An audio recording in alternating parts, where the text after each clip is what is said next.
Ok, il est 15h30, bonjour à tous. Je vois quelques visages qui me sont familiers, donc merci d'être présents. Pour ceux qui ne nous connaissent pas encore, on va passer 30 minutes ensemble sur un sujet qui nous tient à cœur et qui fait partie de nos domaines d'expertise. J'entends par là les soft skills à distance. Donc pour ceux qui ne nous connaissent pas encore, en quelques secondes, MyConnecting, on existe depuis 16 ans. On est 300 passionnés qui travaillent pour le groupe depuis 16 ans et dès 2006 positionnés sur la formation à distance. On aime la techno. Je tiens à préciser que nous ne sommes pas des pure players e-learning.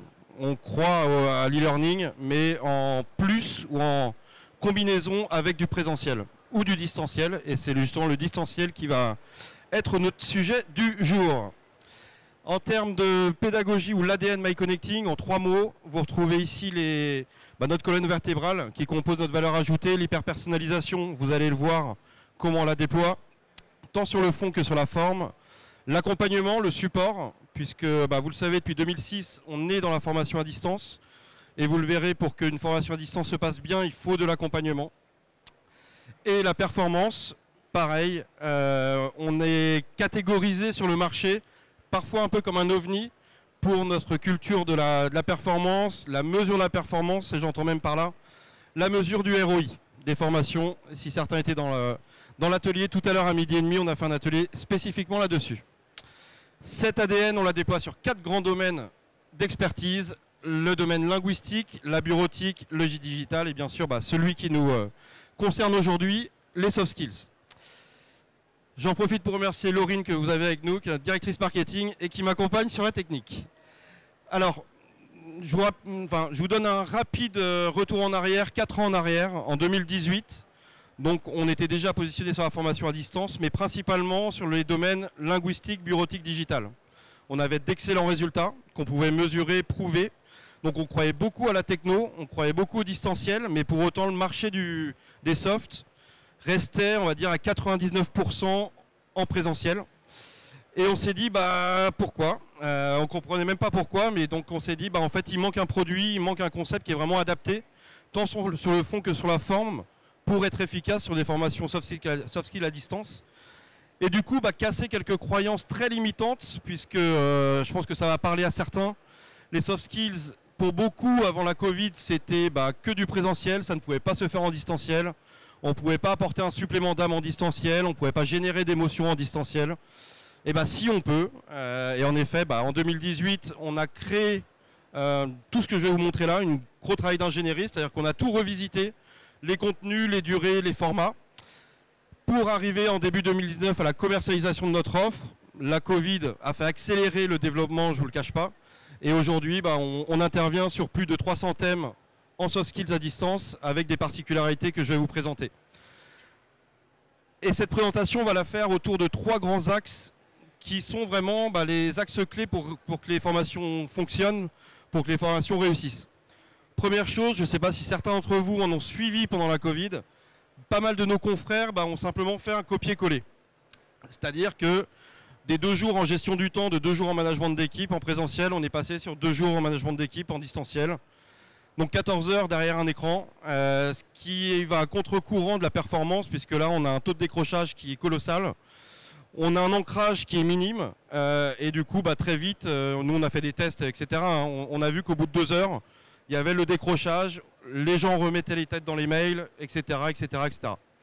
Donc ce qu'on a fait, c'est qu'on a créé un concept que vous voyez, c'est le concept MySoft, un concept MySoft qui a une dimension à 3 composantes. Une première composante qui sont les MyLab, la deuxième les MyCoach, puis les MyRex.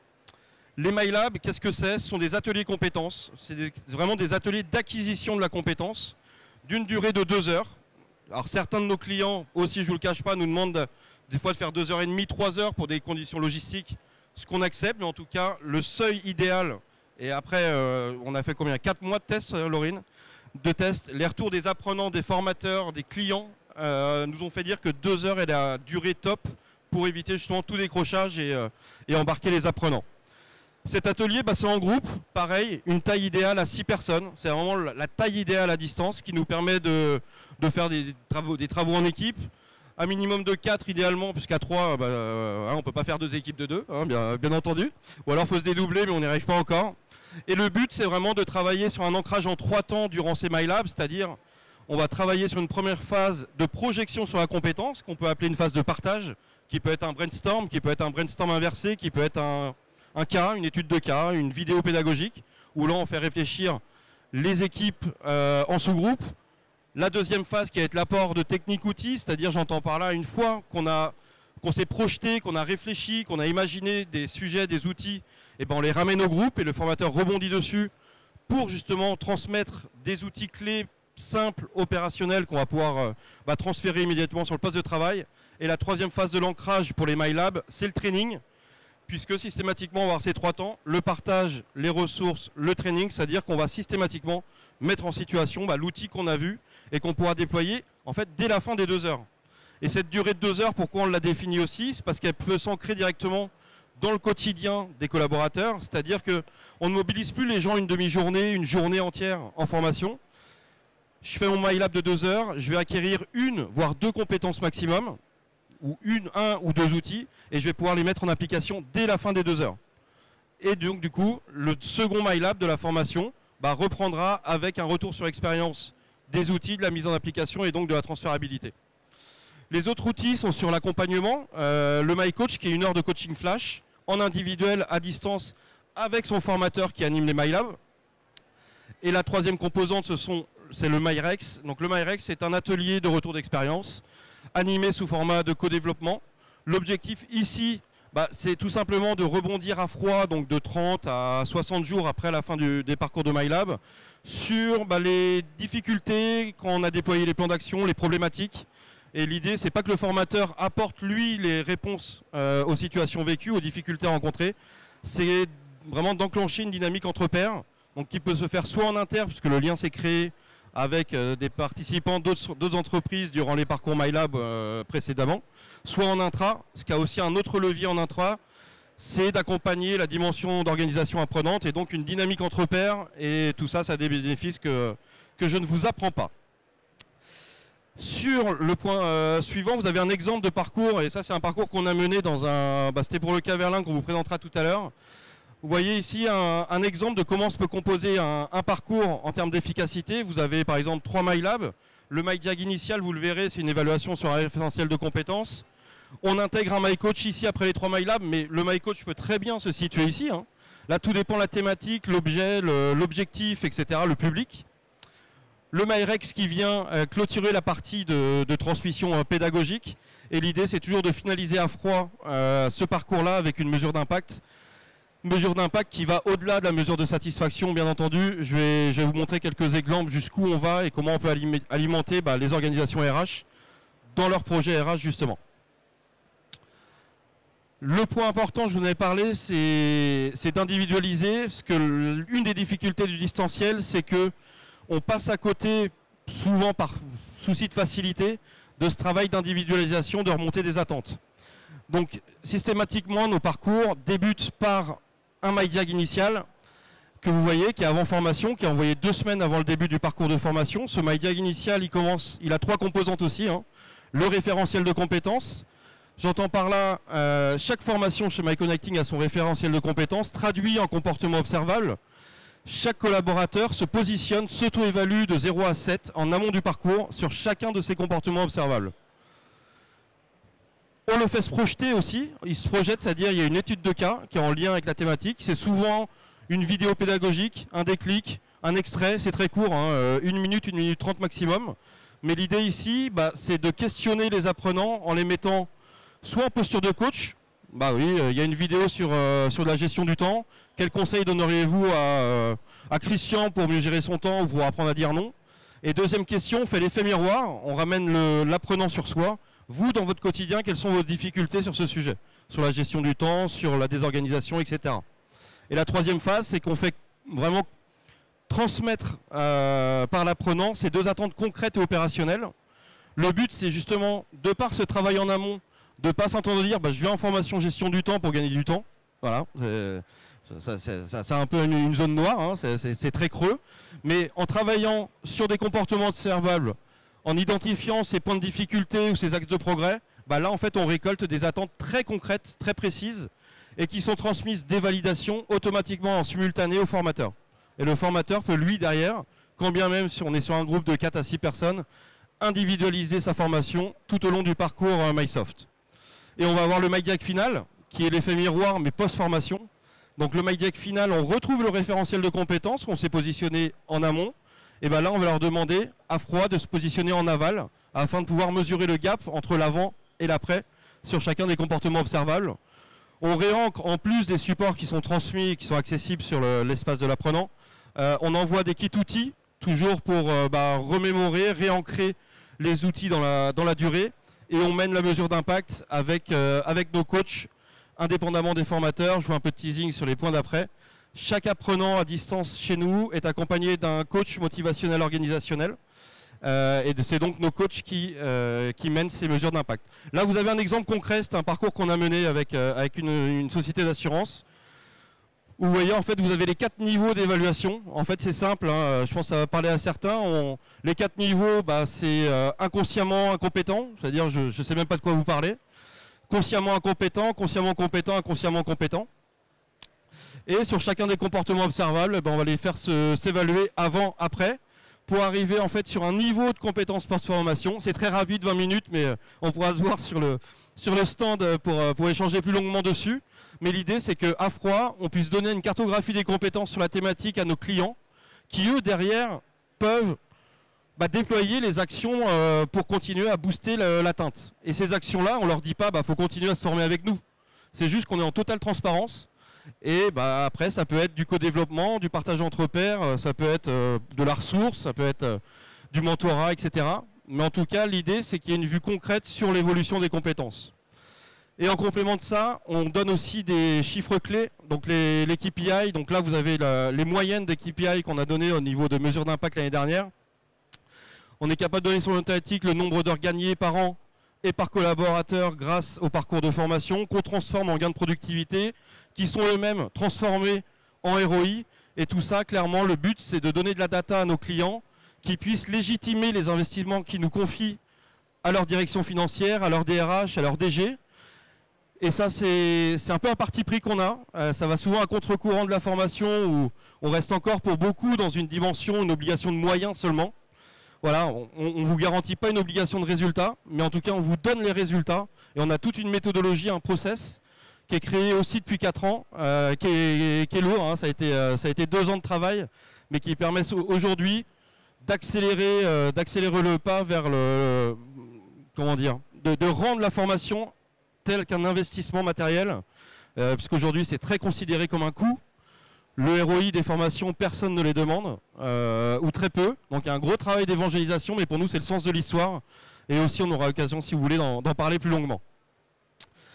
Donc l'autre point, on en parlait, en complément et indépendamment des formateurs, chaque apprenant a à disposition un coach humain, hein. Ce n'est pas une boîte mail, c'est pas un bot, c'est un humain. Qui vient en fait accompagner son apprenant tout au long de son expérience, parce qu'à distance, c'est pas aussi simple qu'en présentiel. Il n'y a pas de train à prendre, mais il y a une connexion à maîtriser, il y a une culture digitale à avoir, et je pense que je vous apprends rien, mais il y a encore beaucoup de travail à faire en France au niveau de la maturité digitale des collaborateurs. Et pour sécuriser l'expérience, si tu peux avancer, Laurine, s'il te plaît. L'idée, c'est que vraiment le coach puisse sécuriser tant la dimension technique que pédagogique. C'est-à-dire qu'il va rappeler les objectifs, les atteintes, comment ça va se dérouler, s'assurer qu'il a bien reçu les invitations. Il va faire un test de connectivité pour s'assurer que la personne va pouvoir se connecter en temps et en heure sans difficulté, puisque un des points clés à distance synchrone, c'est de ne pas avoir de grains de sable technique qui vient enrayer la machine, parce que là c'est catastrophique. Et vous pouvez flinguer tout un projet de formation à distance avec ce petit manquement qui peut très vite arriver si ce n'est pas accompagné. Et le coach, après, il y a un processus structuré. Donc là, c'est pareil, hein, je vous le présente rapidement. Donc il y a des points structurels, il y a des points conjoncturels, et tout ça, voilà, c'est points structurels, c'est plutôt des points pédagogiques, des points conjoncturels de suivi, puisque à distance, comme je vous l'ai dit, un parcours de formation de management d'équipe ou management hybride tel que celui-ci, quand on le fait sur 2 ou 3 jours consécutifs, c'est pas compliqué. La personne, elle est là, elle a pris son train, elle est là pendant 3 jours, c'est terminé. Sauf que nous, on va avoir plusieurs MyLab de 2 heures qui peuvent se répartir idéalement. Vous voyez, 5 MyLab, on les fait sur 2 à 3 semaines. Pour qu'à la fin de chaque MyLab, les collaborateurs puissent mettre en application les outils qu'on a vus durant le MyLab. Et bah là oui, s'il n'y a personne pour leur rappeler, pour les accompagner sur le fait que le prochain MyLab c'est à telle date, c'est à telle heure, et bah il y a un risque que les gens oublient et on peut très vite aussi en perdre dans la bataille. Autre point, et d'où la présence de Laurine, il faut marketer. Ça aussi c'est une patte qu'on a chez nous et qu'on met à disposition de nos clients. Il faut donner envie, il faut embarquer. Je ne vous répète pas qu'en termes de maturité digitale, il y a du boulot à faire. Du coup, faut embarquer des apprenants qui étaient quand même grandement animés par de la formation présentielle. Et pour marketer, pour embarquer, on peut aussi gamifier. Gamifier, ça c'est le même projet toujours en management hybride qu'on a mené pour Overlink, de toute façon ils sont écrits là. C'était la période de juin, qu'est-ce qu'on avait fait? On avait créé le Tour de France des compétences hybrides. Ce Tour de France, il y avait différentes étapes de montagne avec des cols à franchir. Il y avait des évaluations à chaque MyLab qui permettaient de comptabiliser des points, bien entendu. On avait créé un webinaire de lancement, un kick-off de lancement, pour donner du sens à la démarche, expliquer les objectifs, les étapes, les durées, comment ça allait se dérouler, qu'est-ce qu'un MyLab, de vraiment donner une parfaite visibilité pour rassurer les gens. Et ça se terminait par un MyRex et même un webinaire de clôture avec la remise des lots et des compétences. Ça avait été 225 managers, des managers dans une boîte où le télétravail était banni, pour vous dire, et où la maîtrise de l'outil digital était aussi très très compliquée. Donc il y a eu un gros travail d'accompagnement. Et vous voyez ici, vous avez une vue d'ensemble de tout ce qu'on met à disposition pour embarquer les équipes RH dans leurs projets. Ça va d'un kit de communication avec des brochures, des capsules vidéo d'1 minute à 1 minute 30, des webinaires de lancement, des challenges pédagogiques, des webinaires de clôture, il y en a même d'autres, des webinaires de contenu, ça se fait de plus en plus. Et ça permet aussi de répondre à des contraintes budgétaires. Quand l'ampleur d'un projet, quand on a 400 personnes et qu'on n'a pas le budget pour les former sur 4-5 MyLab, on propose aussi des alternatives en termes de webinaires. Je pense qu'au niveau timing, on est pas mal, Laurine. Il est quelle heure? 2 minutes. Voilà, je ne vais pas vous le donner ici, mais c'est un exemple de parcours. C'est le parcours management hybride, qui avait commencé par l'ingénierie, bien sûr, spécifique, mise en œuvre de la campagne marketing, la gamification, le déploiement clé en main, et ça, on y tient. Le groupe pilote, le déploiement du parcours management hybride, la mesure d'impact. Et pour vous dire la mesure d'impact, ce client, et c'est André Guyadère, je la salue, elle est sur le salon.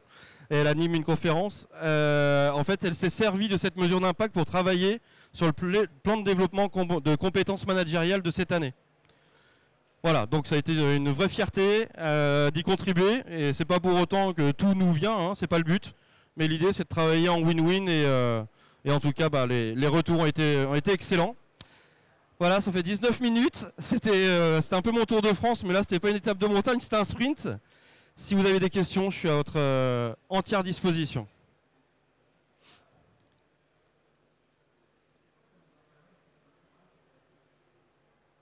C'est bon? Bon dommage, s'il y avait une question, c'était 150 €. Trop tard. Non, trop tard. Ouais.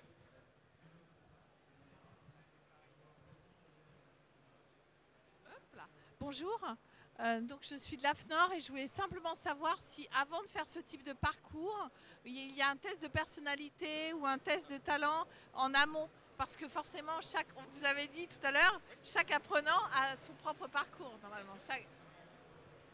Donc je ne sais pas si vous avez tous entendu, la question c'était en complément du référentiel de compétences, est-ce qu'il y a un inventaire, un diagnostic ou un profil? Je pense que vous êtes fait écho à un profil type Arc-en-Ciel, MBTI, Processcom, voire un référentiel. On a le référentiel de compétences. On a aussi, et bien ça aussi, ça répond au type de projet, des inventaires managériaux souvent. C'est souvent sur les publics managériaux qui permet, et ça selon la culture de la boîte, ça peut être soit de l'arc-en-ciel disque ou de l'insight, bien entendu, de la Processcom. Là, c'est vraiment propre à chaque société, mais ça vient en complément de notre référentiel de compétences. Exactement, exactement. C'est un coût en plus, c'est ça? Alors non, parce que notre référentiel de compétences est tout de même abouti. Et si on se limitait à de la compétence, sans parler de comportement observable, oui, ça permettrait grandement de compléter. Mais en fait, l'inventaire tel qu'il peut exister par différents confrères, voilà, a une valeur ajoutée autre, puisqu'il y a un débriefing individualisé avec, et on va quand même plus loin encore, avec un coût aussi supplémentaire par personne. C'est pas obligatoire, non. Non, non. Ce qui est obligatoire, en tout cas dans notre approche, notre concept, c'est le MyDiag initial. Ça va? C'est bon? Bon, dommage. Si, à 10 secondes près, il y avait 150 € pour vous, mais vous saurez pour la prochaine fois. Très bien. Bah, merci de votre attention. Excellent salon. Bonne fin de salon, puisque on approche les dernières heures. Et à bientôt. Au revoir.